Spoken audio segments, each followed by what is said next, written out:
Hey everybody, welcome back to Tackle on My Mind. What's on my mind today? I'm going to show you my kayak setup for 2025.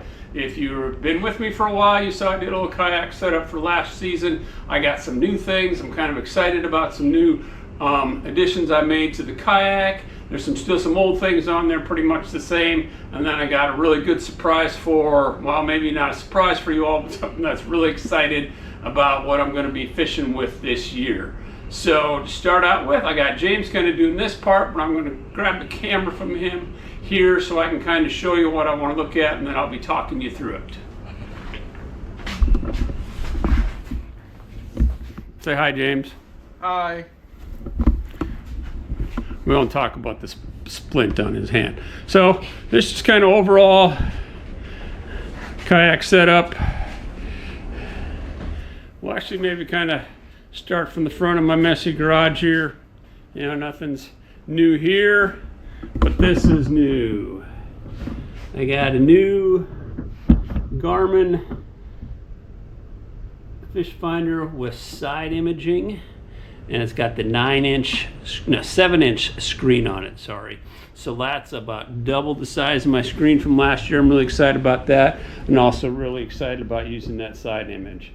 Quit a little bit about how I set things up. See, I got my paddle here. I got a little couple paddle keepers on the side here. I got two of them if I want to do it, put it a little bit more that way. But as you see, it's going to be a little bit more convenient for to use it kind of at a tilt here this year.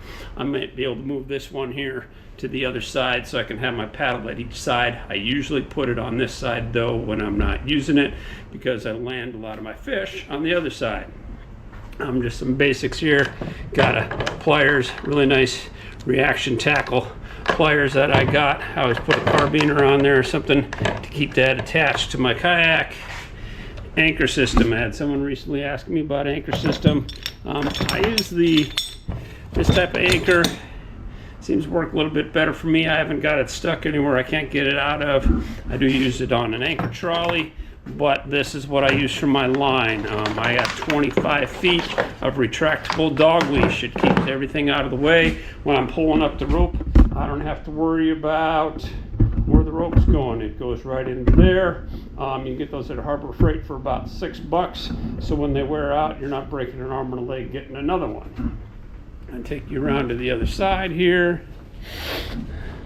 Not a lot to show you on this side. I use a donkey leash. When I catch my fish, I keep that right there. Honestly, it's usually laying in my kayak someplace. Then I got that clipped to the side here too. The only fish I ever lost is he went down in some rocks and got himself lodged in some rocks, and I couldn't get my donkey leash up or anything. So I kind of lost on that. I keep my catch board just tucked under my seat there. Easy to get to. Here's my seat, of course. And being around something new that I'm excited about this year. I got these Yak Gadget rod holders. They come in a pair. These hold 4 rods. They got a securing strap on here to secure them in when you're not using them. I'm going to go to that horizontal rod keeping because I got really tired of getting my rods caught on trees all the time when I was fishing around trees. Now I add a little bit something. I had these out and it was just the hard plastic, and they would really kind of bump around and they'd really kind of move around a little bit. So I glued a little piece of foam in there. We're just going to give that a try. Keeps them a little bit more in place and maybe protect them a little bit more too. Might have to do some work on that one. Just kind of adjust how I want to do that. Here's where I put my net. I'm going to keep that in my, again, I attach that. Soft plastics. Drop something. Soft plastics I keep in different kind of soft plastic bags. I can just store them behind my seat. I can also those attach to my seat in case they fall out. I'll do a quick walk around back to the other side. I got that Yak Gadget 2 rods on this side. Then again, the foam plastic. Here's where I got my flag. for filming this year, I'm going to try to go with a Railblazer setup, and they use that kind of a star, if you're familiar with that. I haven't got the boom pole yet for it, the camera pole. Hopefully I'll get that within this next week. They were on back order, but hopefully, you know, I'm going to attach that to here because that gave me a little bit more height on it. In the meantime, this is the setup I used last year. There's PVC pole attached to my fishing crate here. This is not a piece of fishing equipment, but this is kind of something cool that I'm going to be using this year to run my GoPro.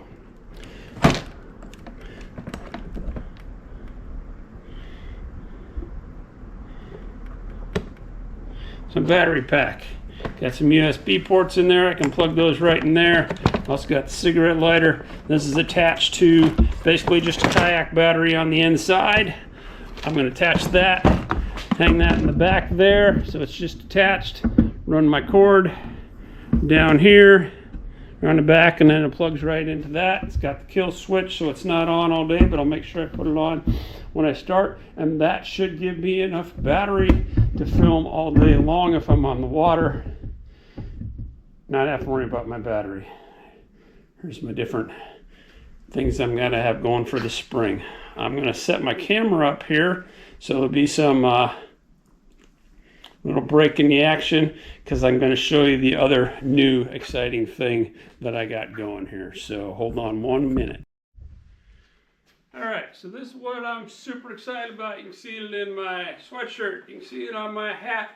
I got named to the pro staff for Reese Fishing. If you're not familiar with Reese Fishing, that is a company owned by Hall of Famer professional angler Skeet Reese. He's got some rod designs out, some really cool rod designs out. He also has some reels out. His commercials are all over the place if you follow fishing. There's some YouTube, follow him on YouTube, Reese Fishing. Honored to be working with that company. They've been awesome so far. Waiting, I got some of these rods used already, but I'm going to kind of take you through my new rod setup, my new rods that I got, and how I'm going to fish them and what I'm going to use. Pull out my glasses here though. First one we got, and this is all in the next one generation. He's got a next one and a next two generation. This is all in the next one. You can see that that's the blade. So this rod is designed for a lot of your bladed baits, your bladed jigs, your spinner baits, your underspins, and things like all those.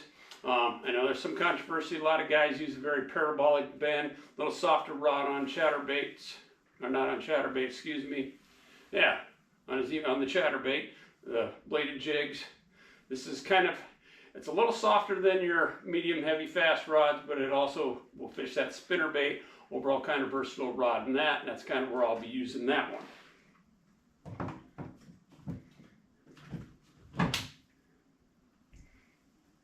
Got a couple of these.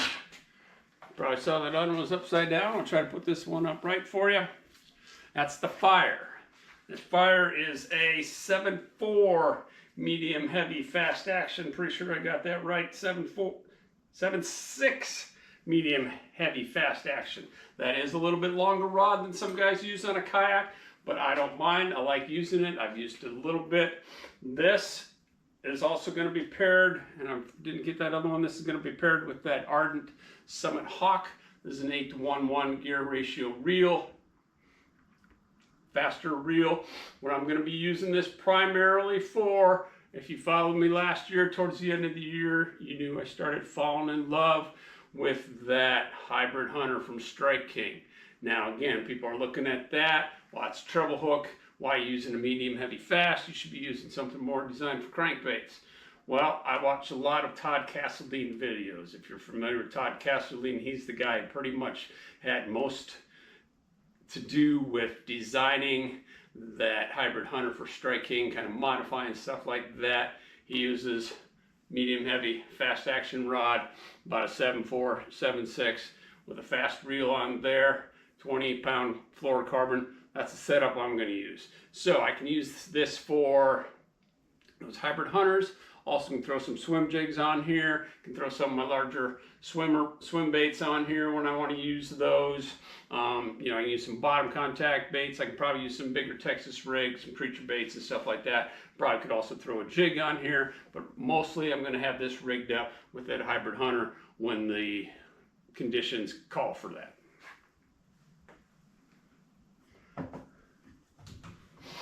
Super excited to use this reel this year. This is a 7.4. I think I got to get these right. I haven't used them much. Gotta get it overall. It's a 7.5. This is a 7.5 glass rod. This is going to be my, paired up with that Ardent Vertex Contender. This is going to be my lipless crankbait rod here in the spring. Some deep diving crankbaits. I can throw a chatterbait on this if I wish. I can throw any kind of crankbaits on this rod. That's predominantly what this is going to be used for. I've already had it out this spring, did some shore fishing,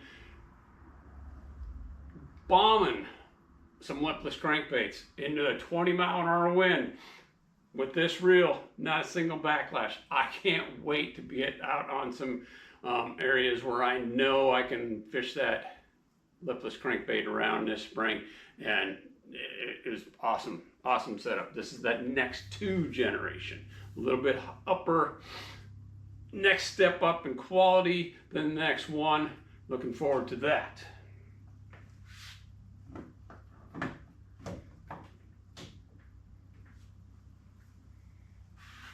Next one we have here, this is the bulldozer. Now, if you think about a bulldozer, what do you think a bulldozer is going to do? That's kind of what this is made to do too. This again is the 7.6. This is heavy action.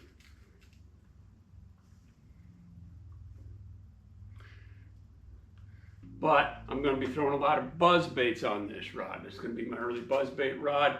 Maybe throw some swimming worms through it. I got this paired up with some braid right now. This is also on that Summit Hawk high-speed reel. I think if I go to walking baits, obviously I'm going to go to a little shorter rod than this. Throw some jigs on this. Also some big swim baits on this too. Also going to become my frog rod when that time comes.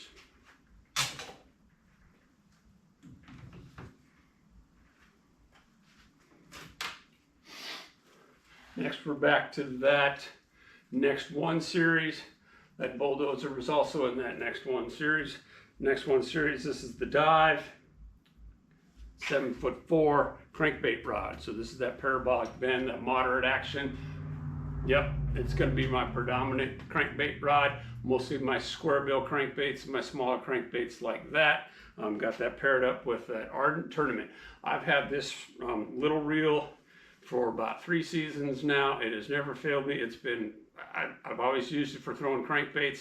It's worked great. Medium diving, most of that shallow diving, you know, that square bill, that 4 foot, I fish a lot of shallow water, so fishing a lot of that on that dive. Another rod, going back to that, I got 2 of them, is that Fire. Talked about that a little bit earlier again. Again, we're going back to that. My predominant use of that is going to be that Hybrid Hunter. If you're familiar with the Hybrid Hunter, there's 2 sizes, but then there's 2 styles of that Hybrid Hunter. One is a deeper run-in, and it really only runs about 4, maybe down to 5 feet. You can get it down there. And then there's a shallow one that sticks right around that 1 and 2. So I'd like to have one of each at least hooked up at all times. So I got 2 of those Fire rods. Next, another rod I am super excited to get out and use. Sorry, I got to get out my glasses. Again, I haven't used these much. I'm just getting familiar with them, so don't have totally memorized, you know, what their length is and all that kind of stuff like that. But this is the next 2 7-foot medium spinning rod. The next 2. This is the most I've ever spent on a spinning rod. Well, being pro staff, as you know, I'm not gonna hide that from you. I don't have to pay full price for it. If I would, it'd be easily the most I would ever have spent on a spinning rod. I have not used this yet. I can't wait to give this a try. And I just got a feeling the sensitivity on this rod is going to be amazing. Going to use this for, you know, a lot of my finesse techniques. Can use a drop shot on here. More than likely probably throw some wacky rigging a lot on there. I can throw some Ned rigs on there. Don't use Ned rig too much, but you know, those light Texas rig worms and things like that, that's what this is going to be for. Also can throw my light smaller swim baits. I like to throw those little tiny underspins. This I got teamed up with that Ardent Ignite spinning reel they came out with last year. Can't wait to get this one. Hopefully I won't have to use finesse too quick. Springtime, should be doing some power fishing. That is my new lineup with Reese Fishing. Check out Reese Fishing. They got some great rods. That next one generation rod that runs right about $149 retail. So that's, you know, that's that medium price range, I guess. Kind of depends on budget, but you know, don't break the bank on it. But you know, if you want to interested, check them out. Keep following my channel because I'll be using those all from here on out. Excited to get them out in the water and see what they do. That next 2 generation, again, that price point goes up quite a bit from that. Excited to use those. So very excited to get out this spring. I got a tournament coming up in about a week. I'm going to be in the Cincinnati Kayak Fishing Tournament, hopefully down at Caesar Creek Lake. Seeing what we can put together there. Excited to try out the new fish finder with that side image in. Very excited to have these horizontal rod holders now, so I don't have to worry about getting under trees and things like that. It's just, you know, doing some new filming. Got some new baits I'm going to be trying out, some old trusties that I'm going to try out, and if things work out, I might just throw a hybrid hunter out here. Now, it's not total possible, but I'm really kind of took a deep dive into that hybrid hunter and got some really nice ones last year if you've been following. Won a tournament on that last year if you were following that, and just looking forward to getting that going on a different setup. Yeah, I'm excited about the year. I'm excited about the new things on the kayak. So thanks for joining me. Hope you're getting out there catching some fish. We're starting to get some warmer weather here in Northwest Ohio, although it's going to be in the 40s over the next week, hopefully warming up by next weekend. And then I got a couple tournaments coming up after that. And then at the end of April, we finally get into the Toledo Area Kayak Anglers League. That TAKAL tournament kicks off April 26th, and that's going to be our charity tournament. So go to our Facebook page and check that out. Don't forget to hit that subscribe button, punch that like. If you have any comments or questions, you know, leave those below. I try to answer those. I think I do a pretty good job. Tell some friends, share it. If you're new to the channel, hit that subscribe button. If you've returned and you haven't hit the subscribe button, hit that subscribe button. And we'll see you pretty quick because I'm hopefully got some footage from an upcoming tournament. Have a good day.